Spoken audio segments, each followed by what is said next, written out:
walking in on a Saturday night. Walked to the bar, grabbed a Miller Lite, and I was on the stage singing my songs with the boys. All right, Nick Morrison, how you doing, bud? Doing good, man. Doing good. Awesome. Yeah. I'm really excited to have you on today. Yeah. I'm excited you guys are doing this and Yeah. kind of get to be a part of it and it's gonna be fun. Gonna be a fun time.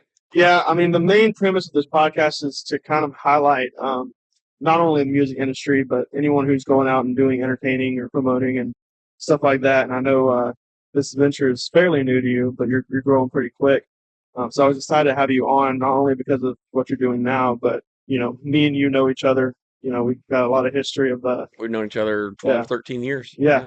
So we know each other. I know quite a bit about what you're about and what you've done, but maybe the viewers don't know who you are, and I know Yeah. Zach doesn't really know you super well. First time meeting him today. Yeah. First time meeting him.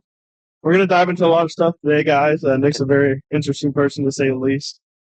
He's worn a lot of hats over his life and his careers, and Yeah, my dad's always said that, you don't be really good at just one thing. Be good at a lot. Like don't just be a good bass player. Be a good turd that can float around the Yeah. stage, and you'll always have people looking for you. And so I've always, no matter what I do, I put my whole heart into it. Yeah. But I don't throw all my eggs into that basket. Yeah. To me, it's if one of my things is the 15-minute rule, and when something goes wrong or a career ends or anything like that, 15 minutes to be mad about it, be upset about it. Just like 15 minutes, you buck off a bull, you got 15 minutes to be mad about it. Yeah. Now it's okay, what do I do moving forward? And so, Right. I mean, I've had a lot of careers end because of things that are out of my control, and so it's not I can sit here and mope about it, or what's my other talents? What's something else I can move forward with? And Yeah. so it's made it to where in my life I've had a big diverse life, I guess you could say. But man, I look back on it and I'm like, it doesn't even seem real. A Right, lot of yeah. the things I've got to do. So yeah. Yeah, like growing up, like being around you, every time you would bring up someone you met or like something you've been involved in before, I was like, he's done everything. He knows everyone. He's done I everything. can't swim, so that's people always say there's something I can't swim. I'm not a great swimmer either. I'm not. I cannot. I found out the other day I'm a great swimmer. Oh, not me, man. I was 2 years old. My first ever memory I have, we're at the beach in California and I'm chasing a seagull and I hit a wave that was probably ankle deep, but to Yeah. me it was like, tsunami. Yeah. And it slapped me in the face, threw me down on the ground. And since then, I can't even have water hit my face in the shower. Like I just panic. And so like Yeah. I get in a pool or something, I sink like a rock. And so I don't swim. So there, that's Yeah. I can do a lot of things. I can't do that. So Yeah. yeah. My fiance the other day thought she could beat me in the pool at racing because she was a swimmer. Yeah. Swimmer, so you called it. I was like, oh, let's do it. Wow, I tell you, I was gone. And I won. I was like, we'll talk again. Well, the other side of it too is, there wasn't a lot of water where I grew up, and I know. people didn't have pools. I mean, you could go down to Potato Creek, but I mean, even laying down, I don't think you'd get your head too wet. So there wasn't a lot of places It's like to laying learn in the to little bit swim. of the- Yeah, in the and the whole Morrison bathtub. thing, the John Wayne, like Mary and Michael Morrison, that's when you understand that, you'll understand me a lot more with the John Wayne thing. But that's the way that we learn stuff. And so my sister threw me in a pool at a hotel, and I remember standing on the bottom looking up. I was like, yeah, we ain't doing this. And so I never learned to swim. So I don't know where that There's a came lot of from, people but that water's not for them. that is not for me. No, Yeah. no. So we're going to dive into a lot of things about Yeah. your career, about your upbringing today. But speaking of where you're from, you're originally from South Dakota. Yeah, Yeah. Wyoming originally, and then South Dakota. Right, So, yeah. right. So we have a family ranch up in Wyoming. It's been in the family over 100 years. My grandpa, great grandpa, great uncle are all in the Wyoming Cowboy Hall of Fame. Just real staples down there. I don't know how large the ranch is. I asked my grandpa one time, and he gave me one of his favorite lines. He said, "If you know how much land you own, you don't own enough." And so, Yeah. pretty large ranch out there, and they raise cattle and they outfit hunts and stuff out by Gillette, Wyoming. And my dad was a cop, and he was a sheriff's deputy and homicide in Gillette, kind of during the oil boom. And then in 1990, he decided to go in the ministry, and we'd bounced around a couple other places and worked. But we moved to Tulsa, Oklahoma. He went to Bible college, and then we ended up in Potato Creek, South Dakota, Yeah. where he took over a church there, and he pastors churches I mean, you drive everywhere to them, so Potato Creek, South Dakota is on the map. It's not really a town. In the '70s, they put a post office kind of in the bottom of the creek there, and so it's on the map. But if you actually go to Potato Creek, you got Ben Sharp's house, and then you have like a little Indian housing, maybe like 6 or 7 houses, and then you have my dad's ranch, Yeah. kind of all up there, and Dad and Ben run together, and that's kind of all that's there. And Yeah. the hometown's 22 miles away, interior South Dakota.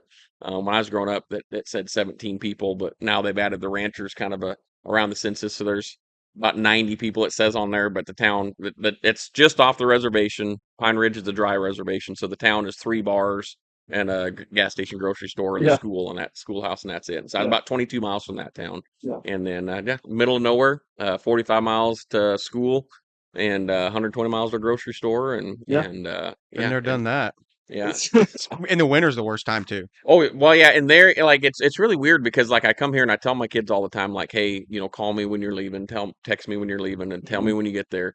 And I never understood my dad would always get mad at me if I didn't. We didn't have cell phones back then, but you want to call, and I understand it now because there's hundreds of miles of road that nobody else is going to be on, and it's wintertime. You break down on the side of the road. He needs to have an idea. Even Yeah. when I was rodeoing, like, I'd call my dad every city we got to, every town we got to, whatever it was, and just kind of that. And now that I'm a parent, I get it. Life 360 is like the greatest thing ever because I can check on my kids and I mean, stuff. we would But have to go to school during the wintertime, driving down because we lived in Mm. Utah, driving down from the mountain to town, in the wintertime in a soft top Jeep, no less. yeah, That was the worst. yeah, And like my dad, he called us one time and he spent, I think it was like 3 or 4 days on the side of the road, Montana, South Dakota, somewhere out there, I'm not yeah. sure.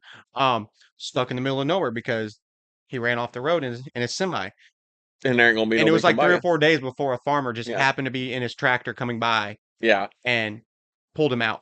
You get people getting a bind a lot out there before you could swipe your credit cards at the gas pump because all the gas stations closed at 9 o'clock or 8 o'clock or 7 or whatever. So you can tell people who grew up in those areas back in the day because they all fill up their tank when they get the half tank because you'd be driving and It's you run out definitely of gas it's and definitely you a ain't gonna plan see ahead. nobody. It's Yeah. plan ahead area Oh yeah. Yeah. for Yeah. sure.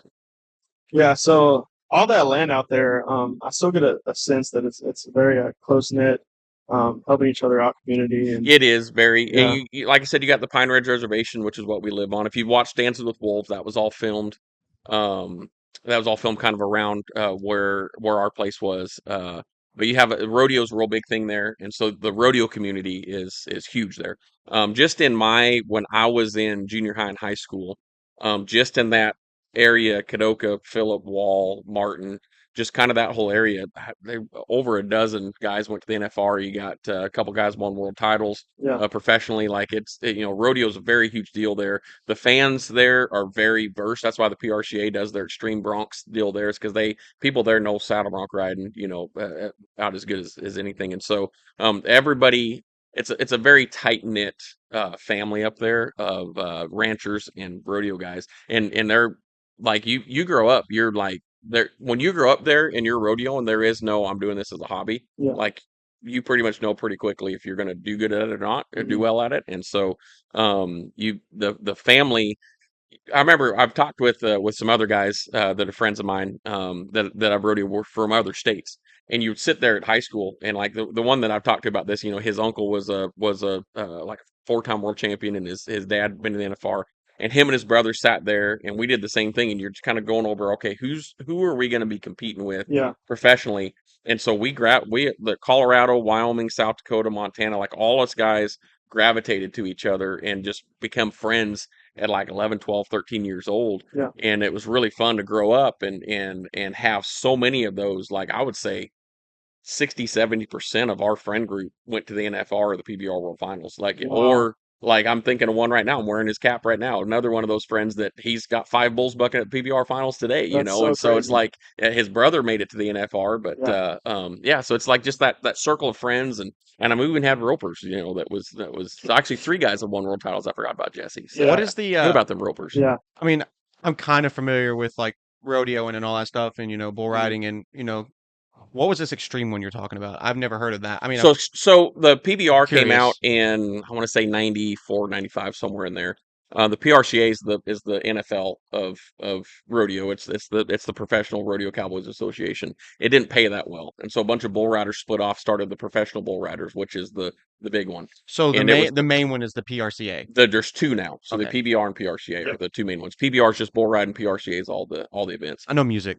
Yeah, and so the PBR was having all this money, and all the bull riders were leaving and going to the PBR. So like when I turned pro, when I turned 18 was in 2000, and at that time, like you didn't even go to the PRCA rodeos. Like you went to PBR. Everybody that could ride bulls went to the PBRs. I mean, there were some other guys that did, like Bobby Welsh, and there's some other guys that they just like the PRCA deal and the prestige of going to the NFR, which that's one of my biggest regrets is that I didn't give that a shot before I got hurt. And so the PRCA's answer to that was Extreme Bulls. So they would put on bull ridings called Extreme Bulls, where they would give the same, like they'd add a lot of money. So like Houston Rodeo down here is paying $50,000, to win, and that's a big deal, and it's life changing for PRCA athletes. While on the PBR, that's what they were paying every single weekend, and Oh so wow. so it's like when it came out, like it was a big deal. So the Extreme Bulls was their answer, and then bronc riding is so huge, saddle bronc riding, they started doing Extreme Broncs as well, and they're fun to watch. And that's why when you said the extreme, I was like, it seems like it's something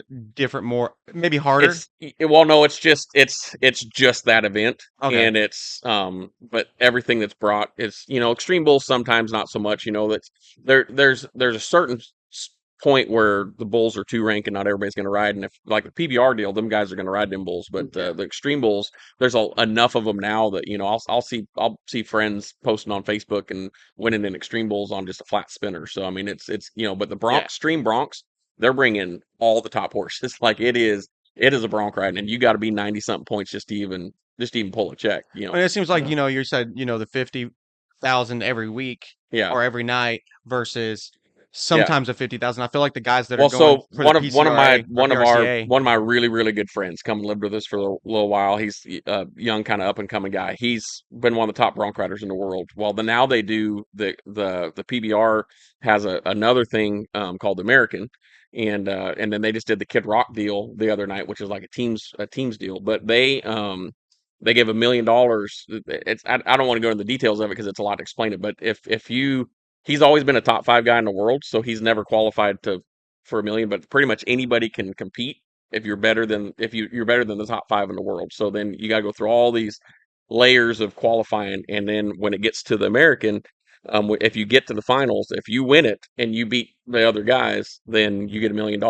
And so Sage has always been. I didn't want to say his name. My buddy's always been the top, and he's wanted as one of the top five guys, and he got 100,000 for winning. Well, this year he didn't finish top five in the world for like first time ever, and so he got to work his way through, and he just about won $1 million. And I mean, one of the best bronc rides I've ever seen. But at those type of deals, all like every single ride in the finals is going to be, and I want to say he was 91 and didn't win the $1 million on a bronc, and it was a bronc ride, yeah. And so like it's gotten, the horses and bulls and have all gotten so good, and, Yeah. and it's just, It's crazy to watch them do all that. Yeah. And then that bull turns around and goes home and it's a big old baby.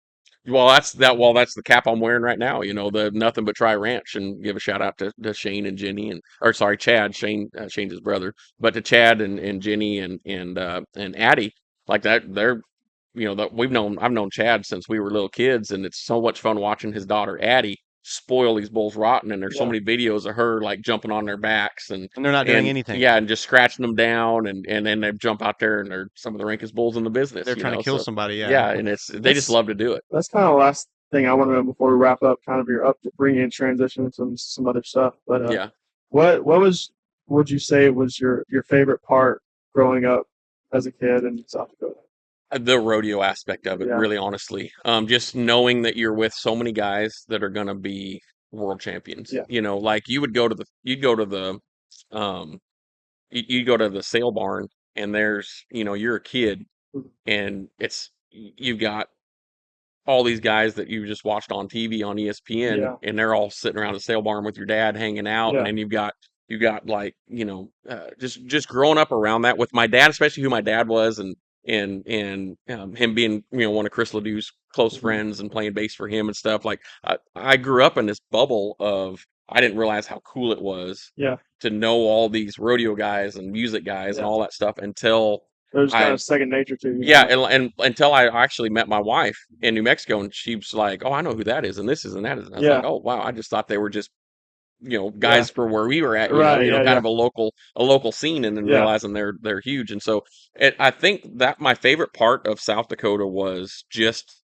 the rodeo family that Yeah. I'm still, even though I got hurt in 2004. The camaraderie. Yeah, we're still all really good friends. And like I Yeah. remember it'd been like 2010.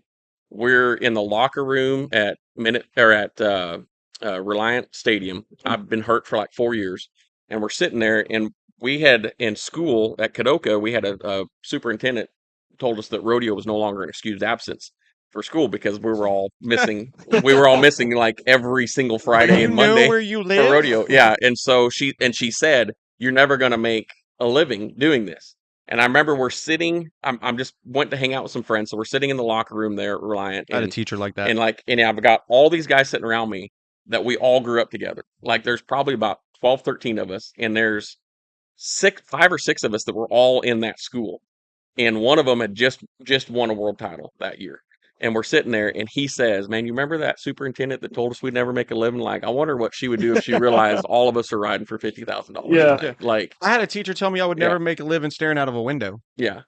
I was a truck driver. Hey, So I made a say, living doing it. people say I talk too much. Hey, I got corporations giving me a lot of money to talk right now, Yep. so I'm like, hey, joke's on you. I'll keep talking as much as I want now. So, I never shut up, and I'm a singer, so yeah, there you go. Yeah. So I assume rodeo kind of came from your environment that kind of led you to. Yeah, my dad was a big saddle bronc rider, Yeah. and he got hurt young, and just around that area, rodeo's just part of it. And so I had just, I was 9 years old when we started running steers in. Yeah. And then most kids, they want a swimming pool or stuff like that. My dad built us an arena. Yeah. And so our house became the place everybody came to practice. And Jim Meeks would bring bulls over, and then we get Mossbrucker and Sutton and all these guys start bringing bulls out for us to ride on, just leave them at the house. And my dad was bucking horses, and my dad did a deal where you could get on for practice free, any horses or bulls you wanted to, but you had to, for every horse or bull you got on, you owed us a church service, either there at the house or at one of the rodeos that we were going to. And so like he started this culture before that was really popular everywhere else. Like he started this culture of all these guys, and really honestly, out of that, like you look now at the guys that are kind of the big thing in rodeo, a lot of them came out of that. Yeah. That little house, like our house was just a place everybody came to. is And that so- kind of how like Cowboy Church derived in a No, I mean, sense? Cowboy Church has been around. Guy Smith, back in the '70s, kind of started doing that, and so it's been around. Like Cowboy Church has been, and then Lone Star Cowboy Church in Montgomery really got big. And that's where I actually was. I was the youth pastor and worship pastor there when it was in the big growth. I've always and wanted then- to go there and see if they would actually let me ride because I've never Yeah. rode it. I've been on a I mechanical. mean, they'll let you. You just got to sign a deal. But But I've yeah. always wanted to go get on a real bull because I want. If you want to do that, like I don't want to One throw time. I don't want to throw Bubba under the bus, but go up to Bubba. Bubba's up in Huntsville, Yeah. and that'll place to go because he'll put you on something right, and that's what they do. His son right now is the #1 ranked bareback rider in the world. Well, Yeah. I've always said if I'm gonna do it, I want to do it. I don't want to Yeah. I don't want to go somewhere and they'll be like, yeah, we're gonna put you on this one. It'll do what you need it to do. Well, you want that. You don't want to get on Yeah, something. you You don't- don't man. you don't want to pull a Chad Ochocinco where he got on the Buck and Bull of the Year, his first bull, and it about killed him. Like it just about. I'm here killed him. for it. Don't. And my then fiance thinks Cowboy I'm Cerrone crazy. was gonna get on one of Dana White's bulls here just recently, and he ended up tearing. I want to say tore his groin or something in practice. He got hurt. Cowboy Cerrone got hurt in practice and ended up not doing it, which is probably a good thing. 'Cause, Yeah. like you don't want to get on a bull like that. You want to get on something that just does this, because here's what's gonna happen. You're gonna black out Yeah. because your body has never handled the adrenaline Yeah, that that you're gonna adrenaline get. pump is real. Yeah, and I'm so definitely like you'll black out. crazy enough to do it. Yeah. And I've always my fiance thinks I'm insane. Everybody that I've told, they're like, "There's no why would you do that? You're gonna kill Yeah. yourself." I'm like, if it's gonna happen, then it happens. There's really nothing I can do about it. But like, I want to just one time, just say I did it. Yeah, bucket then that's list. why you want to, and that's why you go like Bubba's. I'll just put you on. My something fear like is though, like my fear Yeah. is doing it and then falling in love with it. So when I was riding, I used to do a lot of schools. I traveled a lot with Cody Custer. Cody was kind of my mentor when I was 9 years old in 1992. They come to the house and did a steer riding or bull riding school, and that's where I fell in love with it. And so when I got up old enough to kind of travel with him and start going with him, we did a lot of schools together. And I'd get moms come to me all the time, and they'd be like, "Don't hurt my baby, don't hurt my baby." I say, "Ma'am, you want me to hurt your baby? You want, You but yeah, want me to knock Yeah. the wind out of him?" Yeah. Because here's the thing: if he hits the ground and gets hurt and still wants to do it, there's nothing you can do about it. Yeah. But if you let him slow roll into this, he's going to start getting an adrenaline rush that's more addictive than any drug that anybody could ever take. And if you let him slow roll into it, he's going to be. And you see it all the time with rodeo guys, like they have to drink or do drugs to get the fear out. But they're so addicted to the adrenaline, Yeah. they're scared out of their mind to get on. I mean, we're talking pro guys, scared out of their mind. I remember I was I was in the locker room at a PBR Built for Tough Series event, and we're all sitting in the locker room, and I had just failed a drug test because I had poppy seed bagels that morning for that'll do breakfast. it. It'll do it too. And That's I'm the like, crazy and thing. I'm like the super strong Christian guy that everybody's like, I hadn't even drank a drop of anything my whole life, and here I failed this deal. And we're sitting in there, and I'm like, and it's kind of a joke, and I'm They're on. confused out of their minds. Yeah, well, no, everybody's just, it's kind of become a joke and we're laughing. And then I look over and there's one of the top bull riders in the world doing a coke line right there after I just failed this. And so I asked, I think it was Benny Paulson was my He's good. He travel already partner at took the time. his. And Benny just straight up asked me, he said, "Why do you do that?" And he said, "Well, everything slows down for you." And I was like, that's actually a good argument for that. Like that actually makes sense. But a lot of it is you got the adrenaline rush so much that you can't, the fear factor. Like, so if, like I told mom, like, you want me to hurt your kid because if you let him get addicted to that adrenaline, there's nothing you're gonna be. Now if he gets his chili whopped and his powder's still ready to go, that yeah, you got a bull rider. Like Yeah. there's nothing. Yeah. I eased into it. Like I loved it. I wanted to play baseball, but I mean I fell in love with it. There's, having like when you're riding bulls, and same with comedy, like when you're on stage and doing something where you're really focused in, it's like any other sport riding bulls. It's like a tunnel sound, just Yep. sound, and And you can't I get hear it. anything else. I get it on stage with the Yeah. guys. So my you know? first big PBR where I broke that sound barrier. And like bull riders kind of know what I'm talking about, and comedians know the same thing, where you're in front of a big enough crowd that it breaks that sound barrier. Yeah. Where it's like, oh, and it kind of shocks you. That first time that I had like where I was riding a bull and it broke the sound barrier and it bugged me off because it shocked me so much. It was in Edmonton, Alberta, Canada, and I remember just sitting up on this bull and I'm just like, man, this is so much fun. And then the sound barrier broke and I could hear the crowd. And we were in the Edmonton Oilers Stadium and it was a sold out crowd. And it shocked me and I just hit the ground. And I was Wow. like, that is the second coolest feeling Yeah. in the world. Like Yeah. there is the only thing that's better feeling in the world is if you're like an hour from a restroom on the interstate having to pee, and that first time you let the flow go, that's the best feeling in the world. Yeah, But having that barrier you were broke, so is the right about that. It's the second best feeling in the world. So yeah, So That feeling might be better than having kids. I'm yeah. telling you, it's the best feeling in the world.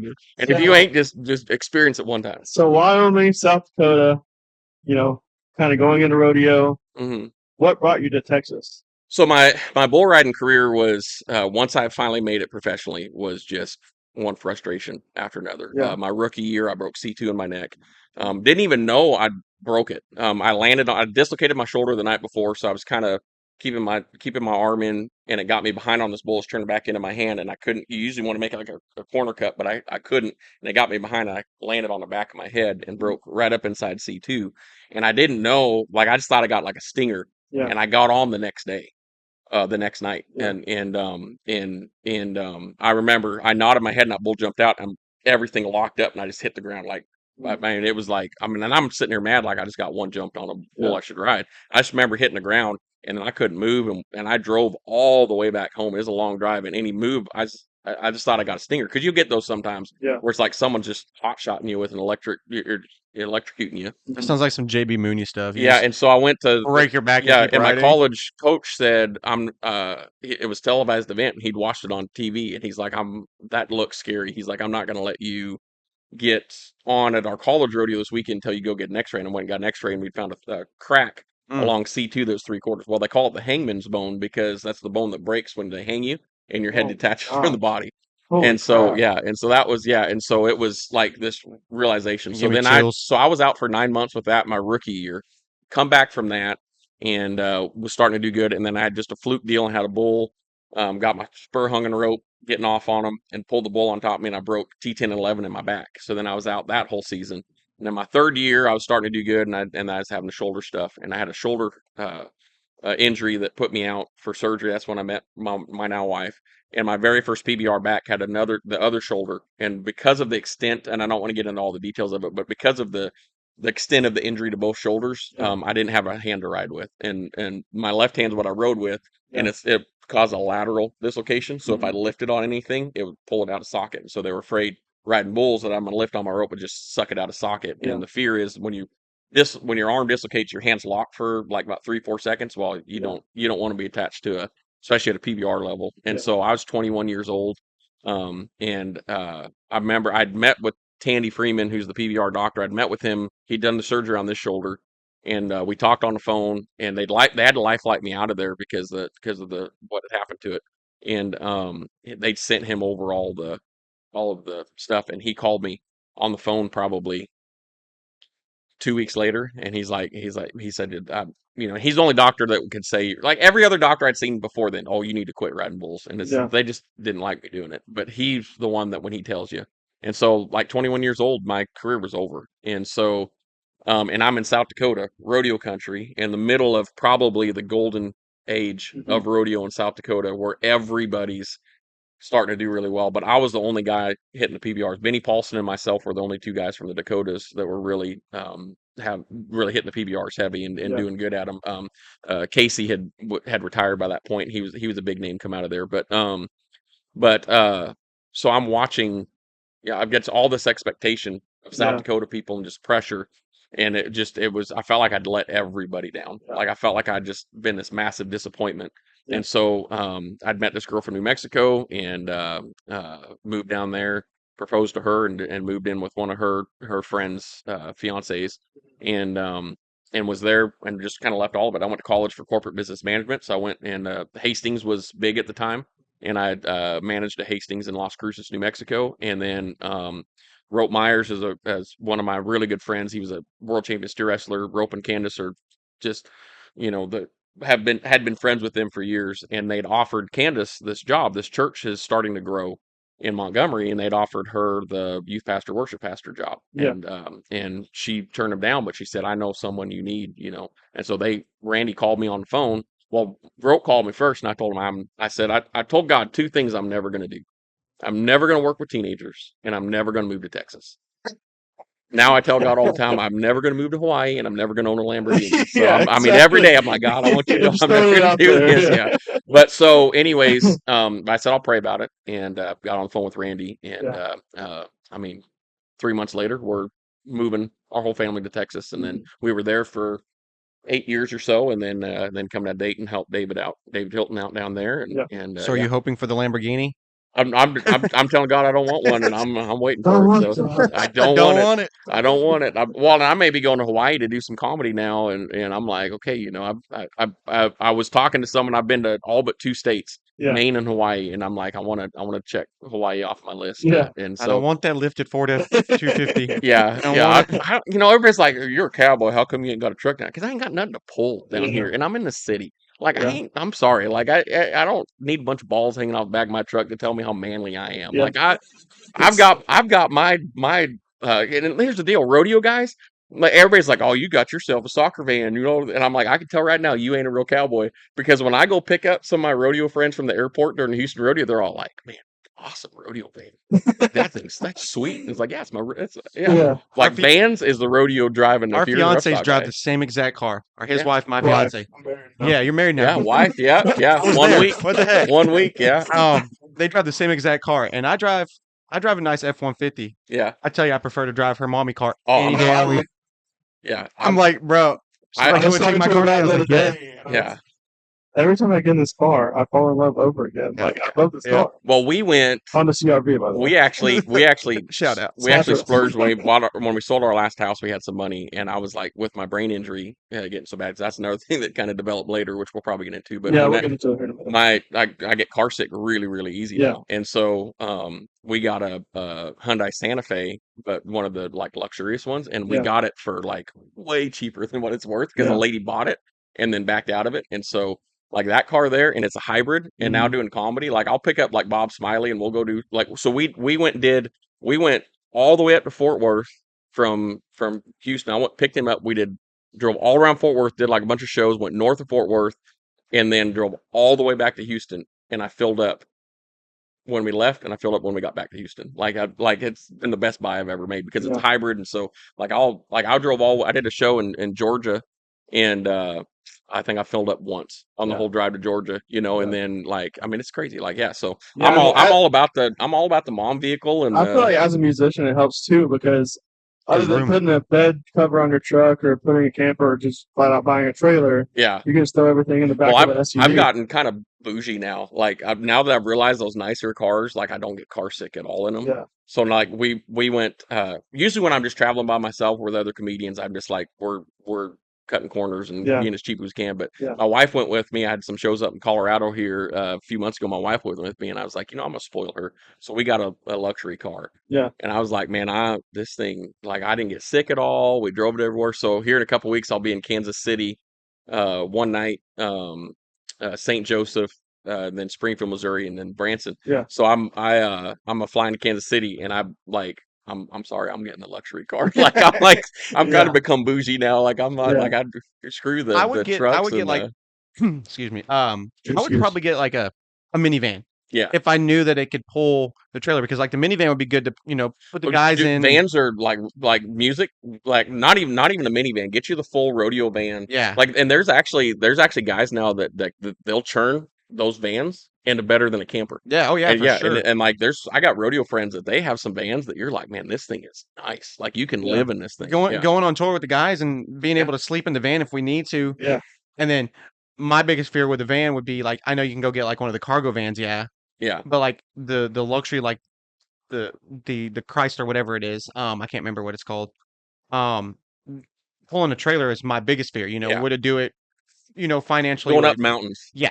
That's your big. But like Yep. before I got my truck, I test drove in because I was like maybe I should do this, Mhm. and I was like boy. I mean, it was so Yeah. nice. Like it chirped the tires. I was like okay. Now you want to talk about getting Oh, car wow. sick though? Them big old vans. Like I'm sorry, I'm puking within 10 minutes of Yeah. us getting on the road. Like That'd be them my- things. Them things That'd be are. my fiance. Yeah. Yeah. So let's talk about a little bit. We've touched on it a minute ago. Yeah. Tell us a little bit about your brain injury. And kind of, I told him one time when we talked about having you on, and I told him a number of concussions you had, Yeah. and it probably wasn't accurate, but it was enough to be like, he's not that many. But I Yeah. just want to know how you wake up every morning and not go ow. Oh, I do. So I'm actually talking to y'all right now with a broken rib. So yeah, and How'd you come across that one? because I pass out a lot with my brain injury. Like Okay. I pass out and I landed, and it's actually kind of a funny story because like 10 or 12 years ago, when I'd wrecked my race car, which I know Yeah. you said you want to talk about that. Yeah. I broke the sternum and all the cartilage, and every time I'd sneeze or cough, my ribs would dislocate, and I'd just pop them back, cowboy up. Just That's put how it my back in shoulder there. is on my arm. Every time I Yeah. sneeze, like it'll go out of Oh, place. So I have if to these hold it. things weren't screwed together, like there's times like this shoulder here, like they took a chunk of bone from my hip and put it up here and blocked it in, and then they relocated the muscle and everything to keep it all. And like there's times where I'll like pick something up or sneeze, and I'll feel it hit that bone, and I'm like, oh man, I just. Oh. But I used to just pop the ribs back in. Well, if I couldn't get them, I would like have my wife just hit hard. She's You know, like, wind it Well, up. so I'm sitting here, and I'm like, and it like 3 days ago, it was sticking up right here on the side, and I'm thinking, oh, it's dislocated again. Not Yeah. thinking that's not a place to be dislocated. Yeah. And so I'm telling my wife, like, hey, can you punch? I cannot get this push back in. Can you just punch me in the chest? She's like, I'm not punching She's you like, in the chest. absolutely. Yeah, I was like, most guys want a free Yeah. shot at their I think husband, and she's like, I'm not punching My you there. fiance She's be like, that, wind it up. yeah, she's like, that's a dangerous spot. Well, my daughter is going into school to be a neurologist, and she's had some medical training already. And so I'm like, Gracie, before you leave, can you punch me in the chest? She's like, why? I saw I have a dislocation. She's Yeah. well, what? It can't be dislocated there. So she feels it. She's like, Dad, that's broken. And Yeah. it's like, it's bad. Like you need to go get that checked. I'm like, just punch it into place. Like that's Oh, all. gosh, And so we man. got in this big old argument about, the number one rule of being a doctor is don't punch places that hurt and all this different Yeah. stuff. But I laid hands on, prayed over it, went to bed, and Yeah. it feels fine. I'm good. Just wrap it up and Yeah. cowboy up and Keep- move on. keep So, going. so I wake up every day hurting. But in the middle of that, I'd sent my wife a text of this crazy scientist with white hair, and he's just scattered, and it's like, and he's saying, "Where do I go first?" Yeah. And I said, "This is what Tylenol does when it hits my body." It's like I just don't know. Yeah. I had to get a root canal, and they kept giving me shots, and my body kept sending it to all the other places that hurt. They couldn't get it. They couldn't get it. I was like, "Oh man, my broken ankle from 2000 from 1998." About it over and over again. Yeah, Yeah. exactly. So, I started getting concussions, and a lot of it was ranch and stuff, and just other things, and riding bulls, and then us being, as kids, you don't grow up like kids. When you grow up riding bulls, you don't things that are fun for most kids aren't fun for you. Yeah. So, like going sledding is not fun because to them they're getting into adrenaline rush. To us, this is stupid. So You're just now, sitting there like, yeah. So and cool runnings was huge when we were yay. young. So like we had a big old hill, and we made a bobsled track, and everybody come over to our house. Like I said, our house was the cool place to go. Yeah. But then you're like, okay, this isn't fun. So let's tie off to the horse and just pull each other around. And then like, hey, that's not fun. Let's make some wilder. jumps. Okay, that's not fun. You see that hill that drops? Like, let's make a jump and go. And then so a lot of our concussions kind of started with that type of stuff. Yeah. Riding a bike wasn't fun, so you had to, leap it off into the trees, and so. But then bull riding, there wasn't in the 90s and early 2000s, there was an emphasis on brain injuries because you didn't see them. And so, you'd get knocked out and everybody'd be like, it's funny, and you'd laugh about it. And then, but you're getting back on. Right. And so, my big turning point was, I was at a bull riding, and it was that night it was 3 rounds, 2 long goes and a short go. And I won the first round, and getting off my bull got knocked out and got back on the second round and just got chili whopped because my reflexes were slow, got knocked out a second time, make it back to the short round on my first bull, on the score for my first bull, and get yanked down again. And my last memory was getting strung out and coming down on this bull and thinking, oh crap, here we go. And then I opened my eyes and I'm in the camper of our truck, and I'm like, what the heck happened? So I Yeah. get out and Some real time travel. yeah, and I'm like, we're at the next rodeo, which was like a 14-hour drive. And we're down in the parking lot, and a lot of these PBRs and pro rodeos, they have like tents, when you pull in, they got tents or places they feed you. Yeah. So I went and found my traveling partner, and he was eating breakfast. I'm like, dude, I'm sorry that you had to drive that Yeah. whole drive. And he said, what are you talking about? I said, you drove the entire trip. And still to this day, I don't remember any of it. Yeah. So that was when things started changing for me. Yeah. And then, but you let those concussions snowball. That's and, scary. yeah. And so, Yeah. It's there, wild. and Tandy would keep track of concussions, and then I had college rodeos, and our college rodeo was the number one sport at our college, and so we had trainers, and they would keep track of it. And so, when I quit riding bulls and started, I got the race car. I had to do something in adrenaline. Yeah. Couldn't ride bulls anymore, so I bought a dirt track race car and was driving it, and I sucked at it.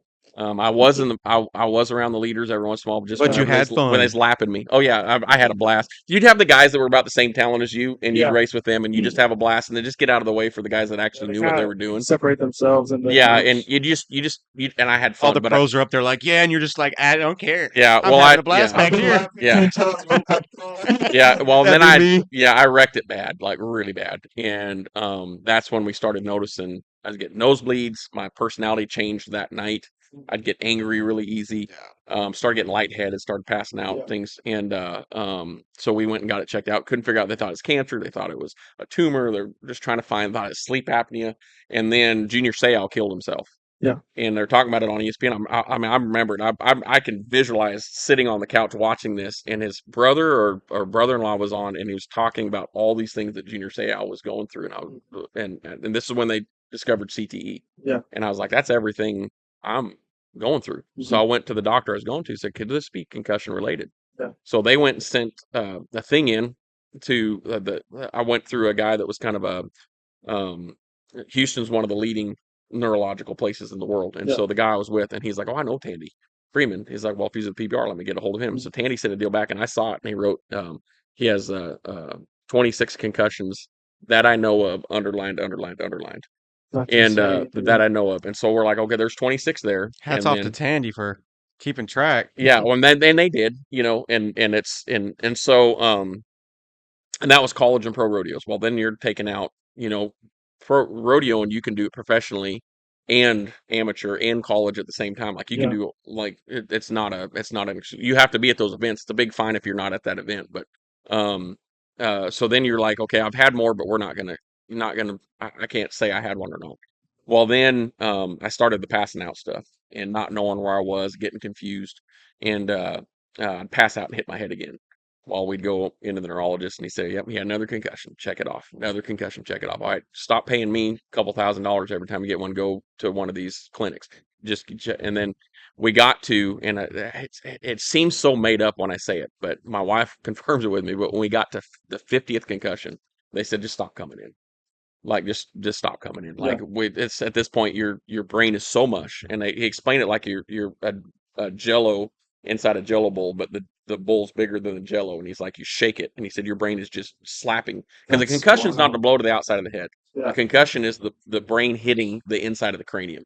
And so he's like, I turn my head too hard and I'll knock myself out. And so Yeah. the concussions, because I let them snowball, I didn't let them heal. I'm an advocate now for letting concussions heal. When I go Yeah. speak at schools, or I talk to athletes, I tell them, like, whatever, like if a mom calls me and says, okay, my kid had a concussion playing football, I'd say, how long did the doctor say he should be out? She said 4 weeks. I said, okay, then don't let him touch the field for 8 weeks. Yeah. You should Double really make whatever it is. you should make a phone call to that one quarterback for that one team. Yeah. Well, yeah. I'm telling you, like, I actually was like, this is like, I know exactly what you're talking about. And myself and some other athletes that are really in the concussion deal, we all spoke out about that because like that, you could see it immediately. And so we knew, but I tell them whatever they tell you, double it, because even the leading neurologists in the world will tell you, we don't know everything about the brain, Yeah. and we don't know how long. And the one thing we do know is if you get a concussion and you let it heal, you're good. Mhm. But if you don't let it heal and you go out, you double the chances of another concussion. And every concussion you get without it being just healed, snowballs. eventually it Yeah. doesn't heal. And so there's connectors on the brain. And if they don't get a chance, if you get another concussion, they'll never reconnect again. Wow. And that's where CTE comes from, because then the brain starts literally eating itself. Yeah. And so you get these holes, and you can't tell CTE until they die, because you have to Right. take slivers of the Yeah. brain. My neurologist is convinced I have late stages of CTE, but he can't diagnose me with it because that's malpractice. Yeah. But it's like, dude, you have it, and so I've dedicated my life now to really helping guys with concussion issues, and Yeah. So and you trying gotta to take get ahead of that. you have to take a lot of like protocols in your daily life to make So sure things don't happen. so yeah, so when and I'm kind of jumping ahead a little bit, but I'm sure we've kind of pieced together. I'm a stand-up comedian now, and Mhm. right when it was starting to take off, I wasn't the brain injury had gotten deterioratingly worse. And I had gotten to a point in 2020 where they're like, you can't be outside doing stuff anymore. Well, I grew up ranching, cowboy. Yeah. Like that's a sign of weakness. If your guy sits inside on the couch, you're a loser. So I'm like, I'm gonna be outside. So I was outside in Tarkington mowing my lawn, and I started to feel funny, and pretty much and I forgot the medical term. I usually can think of it, but I can't. But when you get cold, you grew up in Utah. When you get cold, No, I grew up here, but I've been there long. I okay. was there long enough to So know. when you get cold, all your blood rushes to your organs and protects your organs. Something is switched wrong in my brain. When I get hot, all the blood rushes to my organs, but it doesn't send to the brain. Yeah. And so all I've learned to identify it now. I can feel the blood leaving my face, and so I can tell. And so what had happened was I was outside working, and it got hot and was exerting a lot of energy, and all the blood rushed, and it all went to protect all this stuff, and it leaves. My fingers get super tingly, and Yeah. and my feet, and I like lose feeling almost. But it also happens to the brain. Well, the blood brings oxygen to the brain. Lack of oxygen, ended up, long story short, I ended up having a stroke. Yeah. And come out of that, I went and sat down, and I remember sitting down, and I stared at the wall, and then I could not take my eyes off the wall. I just sat there staring at it. And I remember it was like I'd left my body, and I'm just standing there looking at myself, like I couldn't blink. I couldn't, like, I was drooling all over myself. And so coming out of that, I couldn't even make a noise. I Almost couldn't like sleep talk. paralysis. Yeah, exactly. And so Yeah. my hands were kind of locked up, and I couldn't talk. I couldn't communicate. And if anybody knows me, not being able to talk for 5 minutes is torture.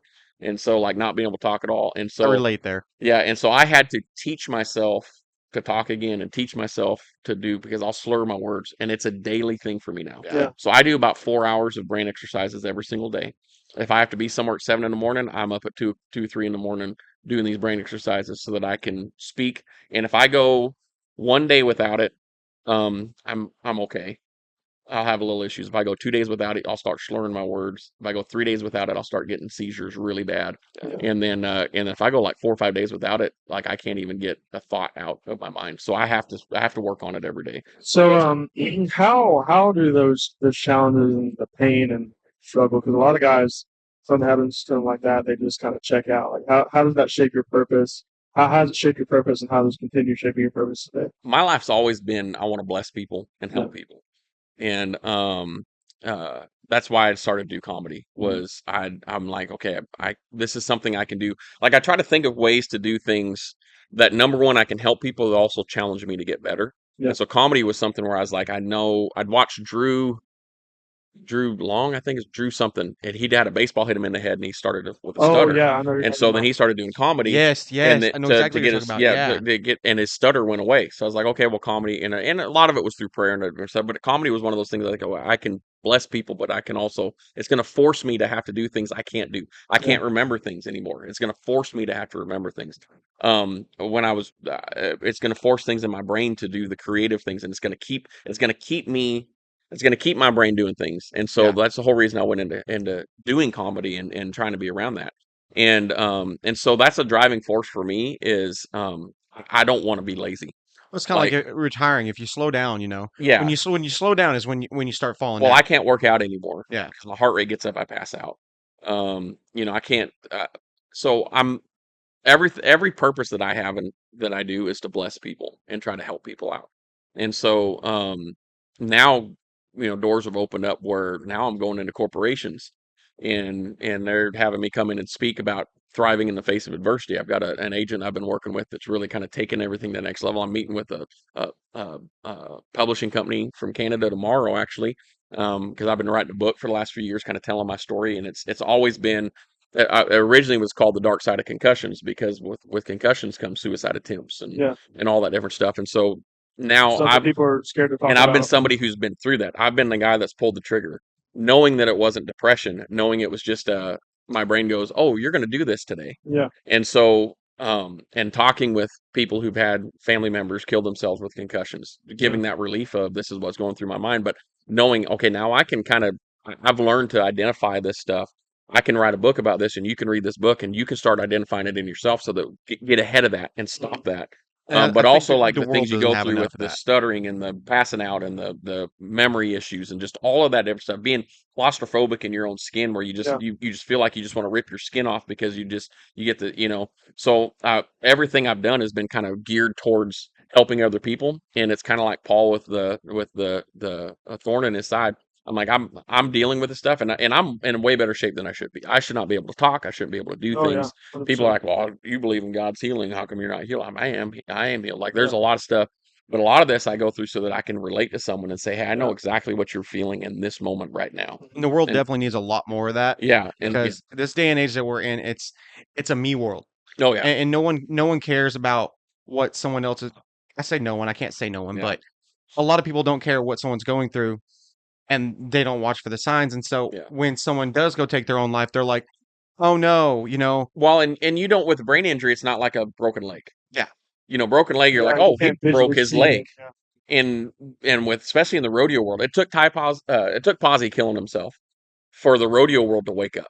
And he had a very similar story. He broke his leg, come back, broke the leg again, come back, broke the leg again, come back. And Tandy goes, hey, we can't fix this anymore. You're done. And he went, wrote down on a piece of paper, I want my brain to be used for study. And he's the first confirmed case of CTE. Shut the door to the garage and turned his car on.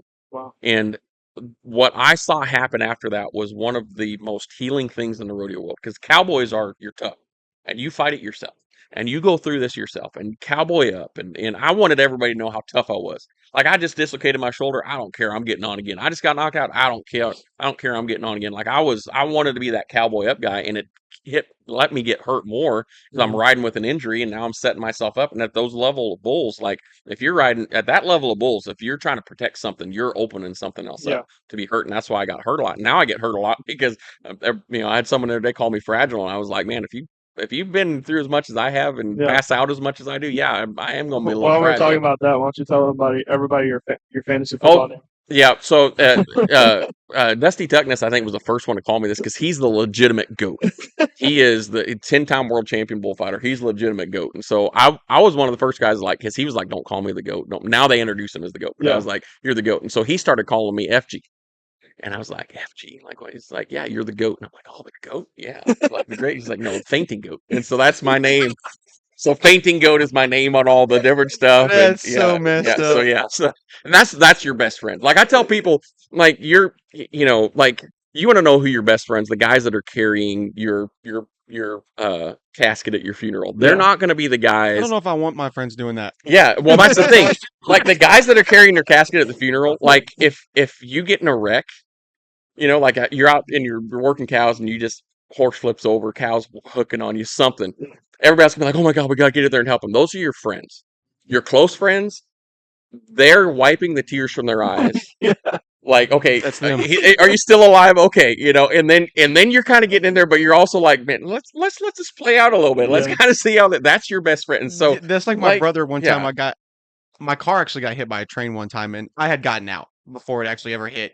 yeah, And of course, when I made the phone call to let everybody know I was okay, they all show up. And my brother, the first thing he says to me is, "I'm glad you didn't die in my shirt." That yeah. was the first thing. I'm like, "That's how I know you're my Hey, brother." my brother and I, so we're out tagging calves.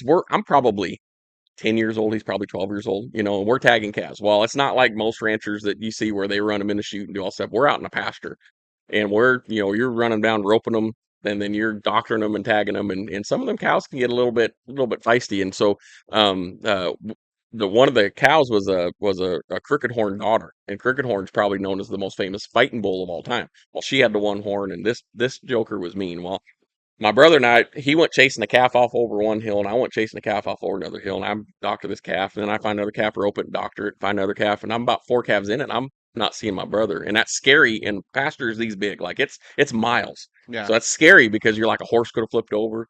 So I ride over the hill, and there's my brother laid underneath this crooked horn cow, and she's got one broken off horn, just like crooked horn, one whole horn, and the other one broken off, and she got the nub side and she's laying on top of him, and he is covered in snot from the tip of his head to the tip of his feet because she's just hooking him. Anytime he'd move, she'd just start hooking and working him over one more time. And so I ride over the hill, and I do what any good brother would do. I got my BB gun out, shot her in the butt, and made her mad again. So she started hooking him over again. And it was until she was finally worn out enough, but that's just what you do. Like you Yeah. just, It's like, so- hold on, let me seize this moment real Oh quick. boy, it was It's like, it's like being friends with these guys, Reno and all of our other friends. I was born with a birth defect. Yeah. I've grown up with it. I'm used to the jokes. I'm used Yeah. to the banter. I have friends that don't say nothing about it.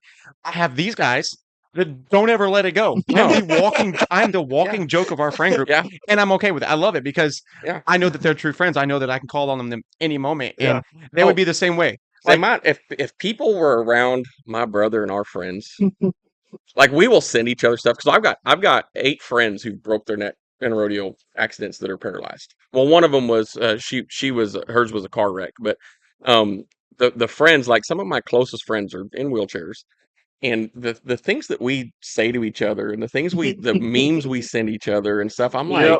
people would think we're and it's funny stuff, and so but that's your friends. That's you do that too, and The picture on our group chat, the picture that they have on our group chat is a T-Rex. Yeah. Because they got little arms I love in it. a suit. And for the longest time, the group chat name was Zach on his wedding day. Oh, nice. I'm like, I Yeah, hate all y'all. yeah, yeah. Yeah, Oh, it was a dinosaur in a tuxedo. I'm like, I hate all y'all. Yeah. Like, why am I the guy? Like, why Yeah. can't we make fun of y'all? that to me, those but that's what if you have to, and that comes back around to like how do you get through it?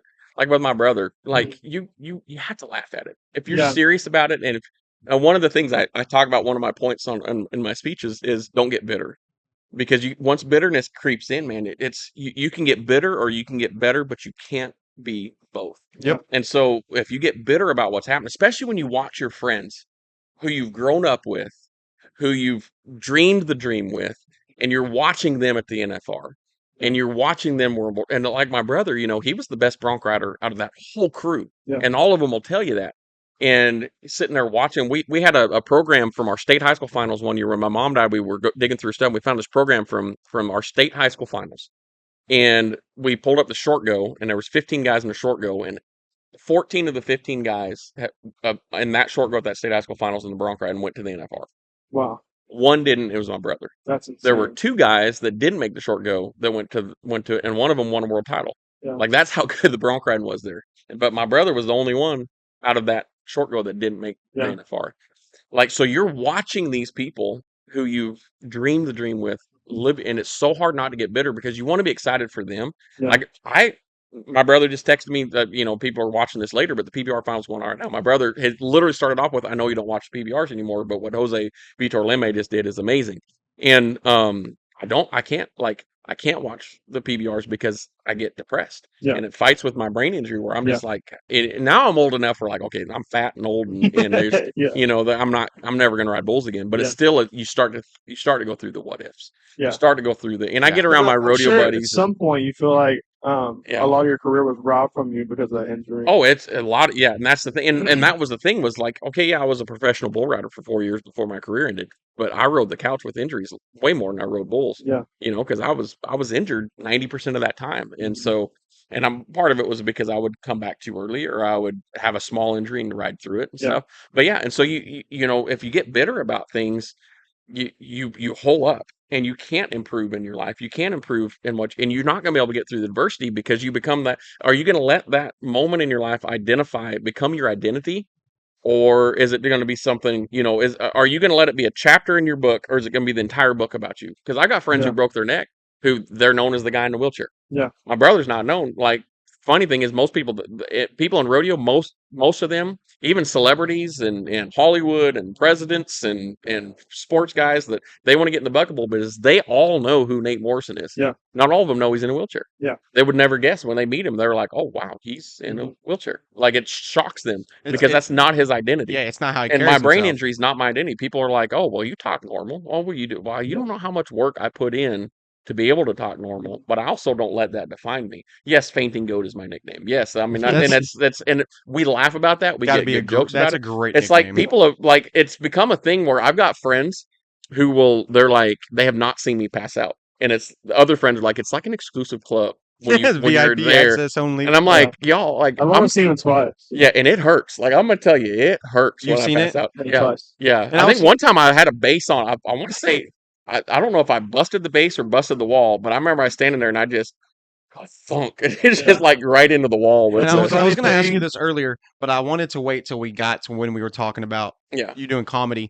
Have you fell out on stage during comedy So shows? I have not passed. So one of my things in my writer is even with speaking, which public speaking is like a taboo thing. You don't have a stool on stage, and you don't have a like you're supposed to be up No there crutches. with. You're not supposed to have anything to put notes on, and no. All you have is you with the little Garth Brooks mic and a timer. That's all you have. And I put in my writer, like, speaking or comedy, I have to have a stool because I can tell. And it happened one time. It was the show we did with you and Trey from the Fae. Yeah. And I had him do some music, Trey from They Do Music, and I had a couple guys open for me, and then and I sat down, and the room was spinning. I was trying not to throw up, and I did the entire comedy set, probably 45 minutes with my eyes closed and just fighting. And then there was another time I was at the secret group in Houston, and I'm on stage, um, and what happens when I have like when I brain out, we call it brain out. Like, I don't know where I'm at and what's Yeah. going on when it happens. I'll back up like a few years. And so like my kids, I won't recognize my kids because they've grown. And so like it actually like breaks my heart because I'm like, who the heck are you? But I Yeah. always remember my wife. We were in Germany, and I had it happen in Germany. And usually I'll like look around and I'll read signs and figure out where I'm Oh at. man. And we're driving down Germany, and I'm like, crap, I forgot how to read too, because everything was like there was nothing there. It's like, But what is English? yeah, yeah, exactly. Your And wife's my like, wife was trying to tell me you're in Germany, and I'm like, Germany, Texas. Like, I can't wrap my head around. But I was on stage at the Secret Group, and I'm doing a comedy set, and it was the midnight show, which their midnight show is the Triple X show, which the guy asked me to be on it. I'm like, do you even know me? Because I'm like, Who I am. like, he's like, and he goes, funny's funny. And I'm like, okay, yeah, Yeah. I will do clean at a Triple X show. And so Yeah. I'm up I want there. to get a little spigot because I haven't heard it, and I know he has. I want to get a little spigot of your like comedy. I'll tell the If steel that's ball story okay. at the end. I was Of gonna this, I'll tell the recommend steel that. ball Yeah, story. we'll Yeah, do that at the end. yeah, Yeah, yeah. we're like Well, closer to closing yeah, it out. because he'll like the steel ball Oh, story. yeah, I You'll love like it. the steel ball story. That's right up his alley. That's right up comedy. your alley. Yeah, yeah. Talk about embracing the things. Yeah, yeah. I wouldn't want to embrace the steel balls, but the moment that I knew, like the moment I in rodeo, I've had those moments where like this is really cool. Yeah. And in ministry, I remember being youth pastor in our youth group at Lone Star. It got big. And when I was riding bulls, I used to listen to KJ 52. and picking up KJ52 from the airport to come to a concert. That's the only time I've ever been like, this is so cool. Yeah. And I had that moment in comedy the other day. I did a corporate gig, and I was brought in to entertain the VIPs at this big deal. Yeah. And you can't see, you know how it is when you're on stage, you can't see, and so you don't know who's out there. And Yeah. I've been told some of the people who've been there, and in the steel ball story I do, I make fun of Arnold Schwarzenegger losing a nut. And so I'd been told he was going to be there, and so I was like, do I really want to do this or not? And I was like, and then I realized that's the adrenaline rush I've been missing is Yeah. that, but he ended up, it was during when the fires happened, so he couldn't, in California, so he couldn't make it out there. But anyways, I did my show that night, and the next day I'm walking at this, it's a huge convention, and they have this VIP hallway kind of area in the back that you can pass by because there's thousands of people at this convention. And so all the VIPs, a way to get around, and I'm walking, and this guy's walking towards me, and he just hollers out, "Steel balls!" And I look up, and it's Matthew McConaughey, and I was like, Oh, that's so cool. I'm like that. Okay, That's that. yeah. And he's like, I'm somewhere in my life. yeah, Oh, exactly. that's And he, awesome. yeah, and then he, they gave a feedback, and he'd left a feedback, make sure the comedian knows that did that dinner. That, I That's was like, very man, that cool. just made me feel like I was like, oh man, it's like, Yeah, that's a that's big really deal. cool. But That's a I made it moment. yeah, well, not really made it, but it's just like, okay, that's cool. Like, because to me, I'm like, I've got 5 things I want to do, and I've got to check one of those off. And I want to do Grand Ole Opry. Mm. I want to do comedy at Grand Ole Opry. I want to do comedy at uh, Madison Square Gardens because I want to come full circle, Mhm. bull riding and comedy to do that there. I'm getting to go to where I had one of my career-ending injuries. I'm doing a show in the town, not at the same place. Yeah. But I want to crop dust the White House. I want to crop dust the that's been a dream of mine since I was young. So I want to do comedy at the White House so that I can go in the Oval Office, and I want, like that's a dream of mine. I mean, I got bucket list venues to play at, but that I might have to add that one. I am I have to steal that one from you. stocking up on Taco Bell, and then I'm walking by the president's deal. I'm crop dusting He's like just gonna be shaking his hand. Going, I used to Ah. Taylor knows I used to sub to kind of help out at the school my wife's at, and Taylor was one of the kids, and Taylor's one of the my man behind the. yeah, he's the man magic behind it. And man. one of my favorite things to do was work up just a stinky, nasty, silent fart and walk behind everybody and crop dust all of them, and then turn to go, Taylor, come on, man. And then like everybody, Damn, you were the scapegoat. this at anybody, I would do it to anybody. It just Yeah. I used to love to just stir the pot and just watch the reactions and see Yeah. everybody like who did that, like But anyways, but I was at the secret group, long way around. I was at the secret group, and I looked down and I looked up and I didn't know where I was, like at all. And I'm like, well, crud. And so it's the Triple X show, and I'm trying to piece things together, and it's a small room. I've got a microphone. I must be preaching. So I go and the Triple X show. I'm like, can't comprehend I'm doing comedy, so I just start preaching. And the deal, that's the only time in my life I've ever got the hook off of the stage where they like pulled me off the stage and stuff. But then I left there and I didn't know where I was and how to get home. So I put in the GPS, and it's like 2:30 in the morning, and I drive into the neighborhood we just moved into. Well, they just built our house, so the GPS just took me to the neighborhood, and I drove around the neighborhood for 3 hours. Could not figure out. I have no idea where I'm at. So I finally just pulled over and parked, and then till my wife woke up and she's like, "You're not home." I said, "Yeah, I'm somewhere in the neighborhood. I have no idea where I am." And That would be so That's- scary. yeah, it happened. I turned wrong on the interstate one time and was heading and forgot where I was going. And I'm just driving. I'd left my cell phone at home. So like usually my wife can look at Life 360, see where I'm at. And I'm driving and I'm driving and I'm like, I have no idea where I'm at.